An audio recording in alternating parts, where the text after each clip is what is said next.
Një ndër burimet kryesore të frikës, ankthit dhe shpeshherë edhe depresionit janë disa të ashtu quajtur predikues fetar, të cilët dalin publikisht dhe pretendojnë se e kanë kuptuar thellësisht fenë islame. Në të vërtetë, ajo që shpesh ndodh është një keqinterpretim i thellë i mesazheve të Kuranit.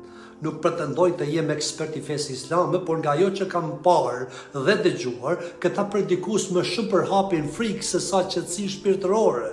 Dhe kjo frikë është e tillë që e bën xhamatin e tyre të mbyllur në një cikël të pafund ankthi, aq sa ndonjëherë njerëzit fillojnë të kenë frikë edhe nga hija e tyre.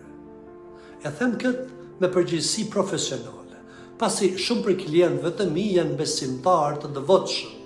Kur vjen për konsultime për ankth shpesh habiten, por pas një analize të thellë, duke ndjekur se si disa hoxhallar predikojnë me thekse të vazhdueshme si jemi afër kiametit, do digjemi në zjarrin e xhenemit, e të ngjajshëm e kuptova pse shumë besimtarë jetojnë në një gjendje të përhershme tensioni e frike.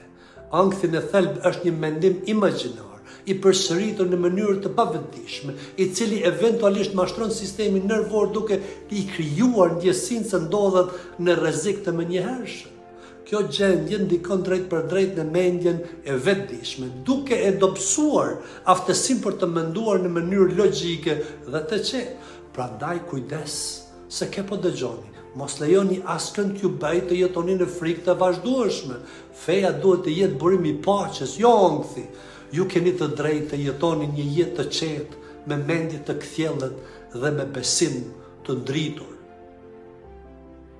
Ju faleminderit dhe mirupafshim në videot e radhës.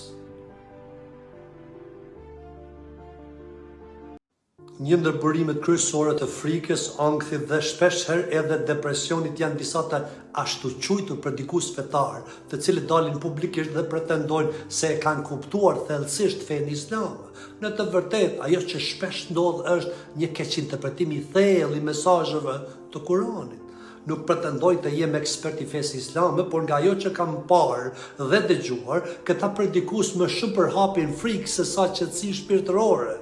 Dhe kjo frikë është e tillë që e bën xhamatin e tyre të mbyllur në një cikël të pafund ankthi, aq sa ndonjëherë njerëzit fillojnë të kenë frikë edhe nga hija e tyre. E them këtë me përgjegjësi profesionale, pasi shumë prej klientëve të mi janë besimtarë të devotshëm. Kur vjen për konsultime për ankth shpesh habiten, por pas një analize të thellë, duke ndjekur se si disa hoxhallar predikojnë me